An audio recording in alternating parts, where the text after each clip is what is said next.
Welcome back. A gas station in New Kensington, Pennsylvania, getting creative to stop the opioid epidemic with the help of blue lights. Have a look. The blue lights are unusual, but they serve an important purpose. The gas station owner worked with police department personnel to install them in the restrooms. They say the hue from these lights makes it impossible for people to see their veins. So they hope it's going to deter addicts from trying to shoot up in the bathrooms. Hadn't thought about that. Interesting deterrent. Here, David and Sally. I loved her with all my heart. Other than that, there's nothing else I can say. A man loses his wife in a freak accident in Bradley County. More than a dozen bombs were found inside a couple's truck and home in Trenton today. Hear from a neighbor who knew nothing about the weapons next door. And the glass on the Holmberg Bridge will soon become all stainless steel. We're live with how the City Council plans to move forward with this project. With coverage you can count on, this is Channel 3 Eyewitness News at 6. Rain and cold are the top story, and it is slowing down traffic a good bit on I-75 right now. I'm Cindy Sexton. And I'm David Carroll. This cold front will be moving in for the next few days, and some of you are asking, will we see flurries? That's why we keep Paul Barris around. Hello, Paul. Well, the good news is the rain showers are going to be ending, so the roads will get a lot drier coming up overnight. And no freezing temperatures for tonight either. Again, the rain's out of Hamilton County, pretty much out of Bradley County. It's still out over Whitfield County, though, and most of North Georgia just starting to end right now. There could be a few sprinkles here and there, but the basic rain is now starting to move into the Blue Ridge Mountains as we expected. We're going to take a look here at rapid refresh model. By 8 o'clock, there may be a sprinkle or two out into the Blue Ridge Mountains. But then as we get to about 11 o'clock tonight, pretty much cloudy skies. The rain is over with. And then coming up into the overnight hours, we're going to see mainly cloudy skies once again. By 7 o'clock in the morning, could see a few breaks here and there in the cloud cover, but generally mostly cloudy skies by 10 o'clock into the morning once again. So it's going to be cooler too. Highs will only be in the mid to upper 40s for highs tomorrow. So get ready for a blast of colder air. I'll tell you how cold it's going to be over the weekend on my 7-day forecast. Thank you, Paul. A Bradley County woman died over the weekend at a burn center in Georgia. The body of Jeanette Sue Hayes was 90% covered in burns. After a fire on Powell Road last month, her husband tells Channel 3's Kate Smith how it started. Michael Hayes says he was out of the house for only 3 minutes before he heard his wife screaming for help. Tonight, he's calling her death a freak accident. I thought the house was on fire at first, and then I got to my wife and I said, honey, what's going on? And then I looked and seen how bad she was burned. It's a difficult image for Michael Hayes to remember. He says his wife did it all the time. It was her trick to prevent clothes from tearing. She was putting her clothes on and she had a string that come unraveled from somewhere, and she took a cigarette lighter to burn it off. In seconds, her clothes were engulfed in flames. Emergency crews swarmed their front yard before she was airlifted to a burn unit. Right before she stepped on the ambulance bed that she loved me forever and she'd see me when she got out of the hospital. And I told her not to worry about that I would get her the best help I could get her. Michael knows the next few months will be difficult ones, but he's counting on the memories made over the last 9 years to get him through. Everything. I mean, they was, of course, all relationships, we've had good days and bad days, but I loved everything about that woman. Funeral arrangements for Jeanette Hayes are scheduled for later this week. Bradley County fire officials remind people to never put fire on any part of your body or clothing. In the studio, Kate Smith, Channel 3 Eyewitness News. Thank you, Kate. Investigators are still trying to figure out what a Dade County couple planned to do with more than a dozen homemade pipe bombs. 56-year-old Robert York and 36-year-old Tashina Bates are each charged with 13 felony counts of possessing explosives. And this all happened after a traffic stop at Circle K in Trenton last night. That's where police found 3 of the bombs. Investigators found the rest of them at York's home on Pee Wee Street. But I don't know, it's kind of scary when you're living right there in the neighborhood and there's kids all around. We've got kids all up down the street and the street next, one next to it. All 13 of the devices were detonated at a firing range by the GBI, and both are in jail without bond. The Sequatchie County Sheriff's Office posted this on Facebook. Police say a person on Facebook claimed to commit a sexual assault, but further investigation revealed the account had been hacked. Sequatchie County turned the case over to Hamilton County because the accused hacker lives in Hamilton County. The Hamilton County Sheriff's Office says the matter involves a juvenile and no further information will be released. Well, many people are familiar with the glass Holmberg Bridge. It is now soon to become all stainless steel. City Council members are voting on the next phase of the project to replace the remaining glass panels. And Channel 3's Caitlin Chastain is live from the bridge. Caitlin, why this new look?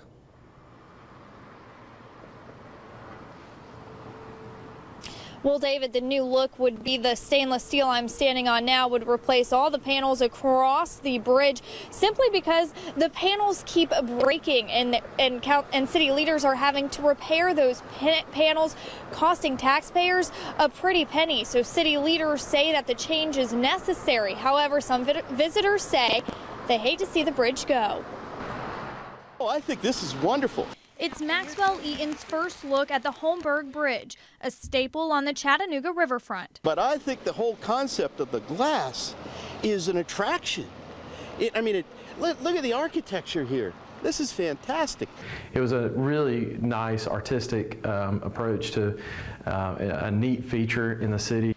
But the price of art is high, especially when it continues to break. Since 2009, more than half of the glass panels have been replaced.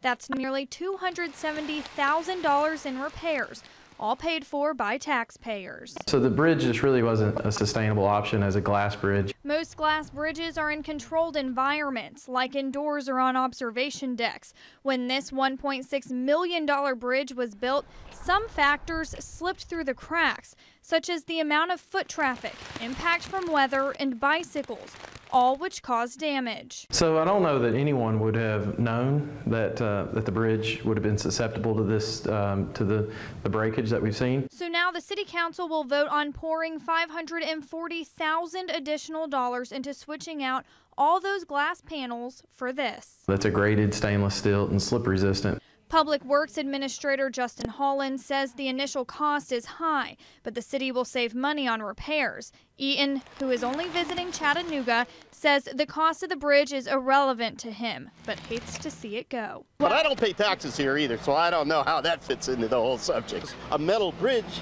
is a metal bridge. But this glass says, hey, come on over. You got to see the other side. The change may not be as eye-catching, but Holland says it's change that will last. I think it'll be a great bridge for a long time. Now, a Chattanooga-based company designed this glass bridge. We reached out to them to see why these factors weren't considered when the bridge originally went in. They did not respond to us for comment just yet. That same company will also be putting in the stainless steel grates across the bridge as well. Now, we're not clear how long the bridge will take to have all the panels replaced, but we're told if the vote passes, it's slated to start in March. Reporting live in downtown Chattanooga, Caitlin Chastain, Channel 3 Eyewitness News. Thank you, Caitlin. Wonder if Maxwell Eaton knows there's an opening for tourism director. I think he would be a leading contender. He's got the enthusiasm for sure. Well, coming up next on Eyewitness News at 6, flu season is in full swing. We'll tell you which flu strain this year's vaccine protects against and what's left unprotected. And as we go into break, the phone lines are still open right here at Channel 3. The food bank is accepting donations, asking for just $3 to help kick-start our Share Your Christmas food drive on Friday. Volunteers will answer your calls for the next 30 minutes. 266-LIVE, that's 266-5483.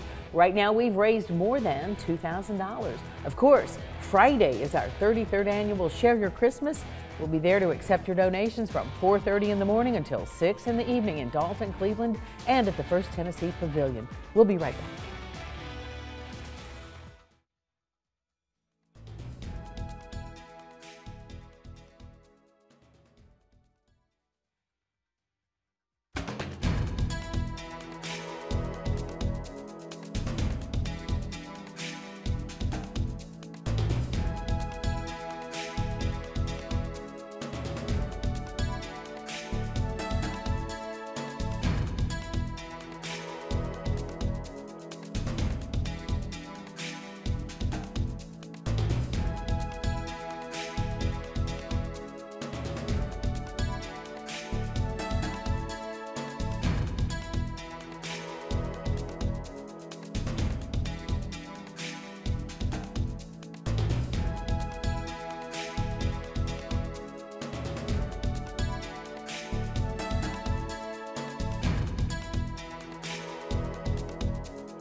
CARTA employees were protesting this afternoon. Here's what it's all about. Workers claim that drivers are being forced to, in their words, work overtime beyond their physical limits.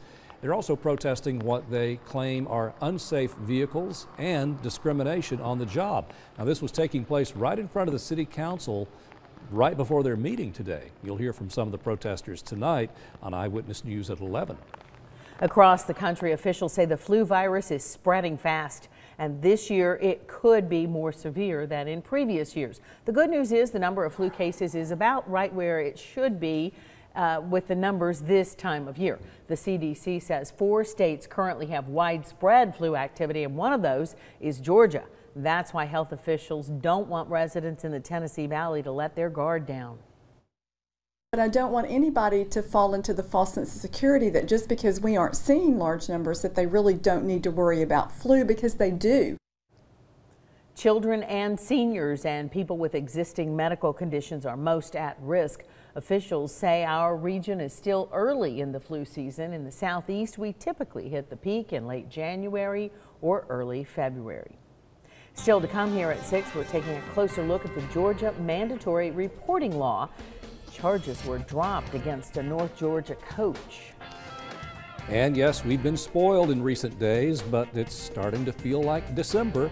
We're looking at temperatures in the 20s on some of our weekend mornings ahead. Paul Barris has the forecast in just a few moments.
Charges of failure to report child abuse have been dropped against a former North Georgia school employee. Northwest Whitfield High School coach Lamar Cofield was arrested in October. Deputies accused him of knowing about the alleged rape of a young girl at a high school party in July and failing to report it. But it wasn't on school property. Now, the student told officials she confided in Cofield, who was at that party. Nothing was done. Cofield later resigned from his coaching position at the school, and today his attorney released a statement in response to those charges being dropped. Here's a portion of it. "We are pleased that the criminal charges against Mr. Cofield have been dismissed. He has denied the accusation from the beginning, so this is a very happy day for him." You can see the full statement on our website. Now tonight we look into Georgia's mandatory reporter law that requires teachers to report suspected abuse only if the victim is a student or the abuse is reported to them at school. Channel 3's Natalie Potts reports on the law. I spoke with a local attorney who has prosecuted mandatory reporting cases in the past, and he says in Georgia, it all comes down to the circumstances and manner in which the mandatory reporter in question learns of the abuse. It actually states in the opening paragraph that it is to be liberally construed. Attorney Adam Cathy explains the mandatory reporting law in Georgia has limitations after a 2014 Supreme Court ruling. That case involved a teacher accused of failing to report abuse of a former student who was not attending school at the time she disclosed the alleged abuse. The Supreme Court of Georgia in May versus State 2014 Supreme Court case found that the statute in question limits a person's duty to report to situations where the abuse is discovered in furtherance of their duties in caring for the children or the child in question. In other words, the word child does not mean literally any child. Instead, the statutory obligation to report the abuse of a child only applies to children the mandatory reporter cares for as a part of their job. If a teacher learns a child not under their care is abused and it is outside of their employment, Cathy says the teacher would be under no more duty than a normal citizen to report the abuse. I think most of us are going to respond to our, sense of morality in reporting something if we see that there's a clear crime or a child being hurt. District Attorney Burt Poston tells us a bill that would have closed what prosecutors consider to be a loophole failed to move out of committee last legislative session. He expects the issue to come back up in this legislative session, which begins in January. In the studio, Natalie Potts, Channel 3 Eyewitness News. Tennessee's law mandates any person who has knowledge of physical or mental harm to a child must report the abuse. The law says a child is a person under 18 years. Now, time to check in with Chief Meteorologist Paul Barris. Paul, some of our friends to the west of us say the cold weather has arrived and they're telling us it's on the way. Yeah, it's coming. It's coming for sure, especially to the northwest. We're going to track this cold air as we put this into motion. This is what the air is like at about 5,000 feet up on this purple indicating some very, very cold air, well below zero. So that about the 6th of the month, which is just in a few days, the real cold air is already spreading in. By the 9th of the month, this is Saturday, it's going to be spreading over the east. And look at this big dip down towards us, probably around the 11th. And then by the 13th, again, a big blast of cold air continues, moving all the way down. We're just on the edge of it, so we're not getting the full effect of this super duper cold air that's to the north of us. But we are going to see some of the coldest temperatures we've seen so far this year, especially for highs. Now, as far as the rain goes, heaviest rain is pushed well to the east of us. It's over in Hamilton County. It's over in Bradley County. It's over in Catoosa, Walker, and Dade County, pretty much. It's still over Whitfield County, though, and points east all the way into the Blue Ridge Mountains, but it'll gradually end over the next couple hours or so. This rain spreads out. It's a big area of rain all the way up from New England and up towards Canada, all the way down to the Gulf of Mexico. Powerful cold front. Lots of clouds with it, too, so we're going to stick with the cloudiness through tonight and through much of tomorrow. 57 currently in the city. Temperatures holding steady, but look at Altamont, like David said. 39 already, 54 Cleveland, 52 Athens, 52 Blue Ridge, 51 in Murphy. The winds are calm right now. 60 and 57 the high and the low for today. And about almost 9/10 of an inch of rain fell at the airport. We had reports of over an inch of rain south of the city. Dalton, Chatsworth, Fort Mountain, Blue Ridge all had 1.1 inches of rain. Varnell. And about 1.4 up in Mowbray Mountain. 1.7 though, Signal Mountain, 1.5 inch Red Bank. 1.3 Lakeside, an inch out near Cleveland. 1.1 up on Lookout Mountain, Trenton, about 7/10 of an inch. And then we had 1.5 Spring City, 1.4 Dunlap, 1.2 Cagle Mountain and Colmont, about 1.4. Over an inch in Jasper, about an inch in Athens, an inch in Turtletown, and not quite an inch in Murphy, but they may get it before it's over with. It's not over in Murphy. Latest fire forecast shows tomorrow morning all the rain off to the east. Another cold front moves in, and the cool air dives on down. Wind's not too strong, though, so we're not going to have much of a wind chill at all. Clouds are going to be on our edge, especially south of the city. A little bit of blue starting to form here Friday morning, right over the central part of Georgia between Atlanta and Macon. You may get a little bit of snow, believe it or not. And then coming up on Saturday in the morning, again, hopefully we'll get some partly cloudy skies in here, and that'll help us smile a little more. The sun shines, everybody smiles more. Tonight, 36, and the showers ending. For tomorrow, 48, plenty of clouds, northerly winds, and some more clouds tomorrow night with 35. 7-day forecast, 47 on Thursday, only 42 on Friday, with lows near 30 in the city, but it'll be 20s elsewhere. And then we get into the mid-20s Saturday morning all over the place, and probably down to near 20. And if the clouds hang around, we'll probably only get down to about 20 in the outlying areas. But then 28 and 45 Sunday, and 25 and 50 on Monday, and maybe a little wintry mix next Tuesday. So the colder is going to get colder and colder, slowly but surely. All right. We're ready for it, Okay. sort of. Thanks, Paul. Okay. Paul Shaheen joins us next with sports. We're ready for that, too. We'll be right back.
Give me a sec. Mic check, 1, 2, 3.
Well, there's going to be a mad dash for Tennessee's next head football coach to salvage this year's recruiting class and play damage control for future classes. As of today, the Vols have had 4 four-star high school players, juniors that is, decommit. That's the class of 2019. The latest to do so comes from our backyard. Notre Dame stud Cameron Wynn officially backed away from Tennessee today. He made the announcement on Twitter. Now, this news comes a day after Vanderbilt head coach Derek Mason and an assistant visited Notre Dame's campus in Chattanooga. Wynn has offers from Tennessee, Vanderbilt, Ole Miss, FAU, and Texas San Antonio. Expect that list to grow during his senior season.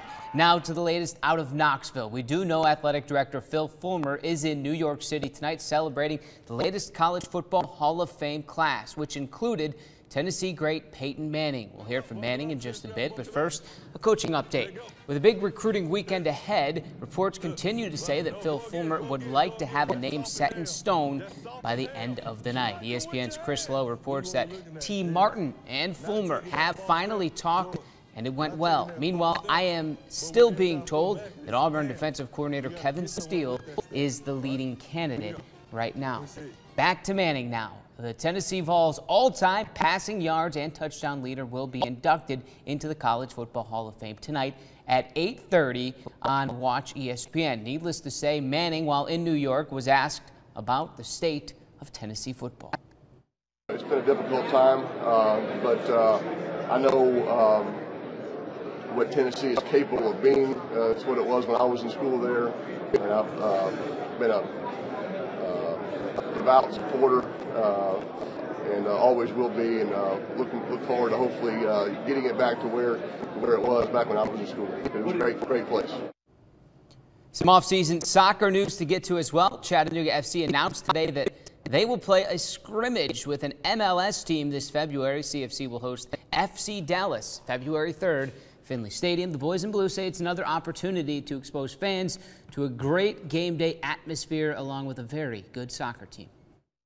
It's not just about the match, it's about the day, it's the event, it's being with friends and family and tailgating, and the whole game day experience is what we would encourage people to come out and see. And it ends with singing with the Chattahooligans at the top of their lungs and watching great soccer at the end of the night. So, Paul Shaheen, on a scale of 1 to 10, is Kevin Steele a sure thing for the Vols head coaching job, or is it still iffy? No, talking to someone today, we referred to he's the leader in the clubhouse. You know, you finish 18 holes, you're in the clubhouse with the lead, somebody behind you hasn't finished 18 yet. So if they're going to make a move by the end of the day, the clock's ticking. The clock is ticking if it is announced today. If it is. Yes.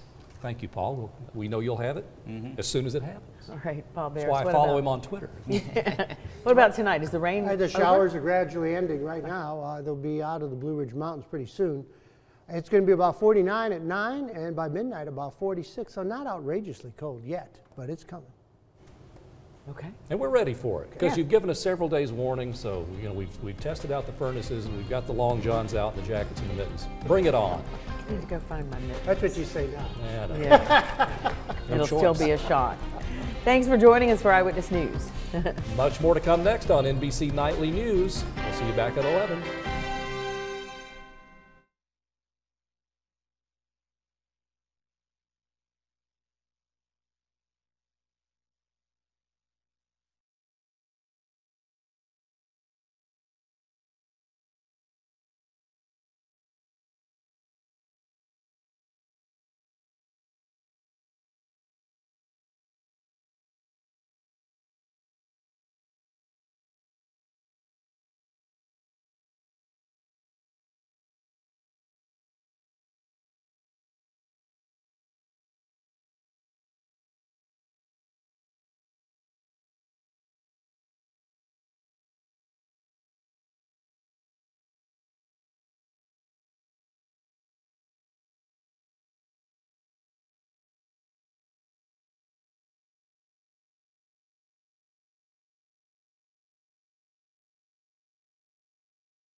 1, 2, 3, 4, 5, 6, 7, 8.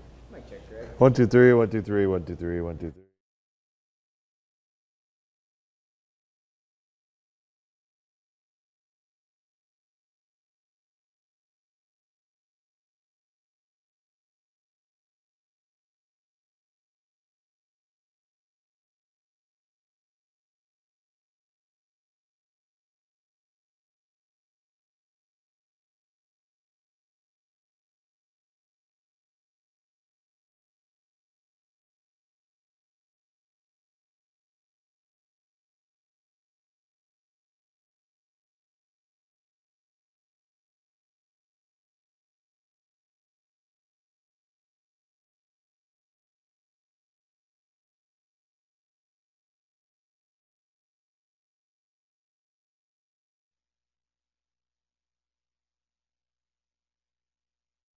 North Shore neighbors turn out to oppose plans for a high-rise hotel, and renovating the Holmberg Glass Bridge could cost tax.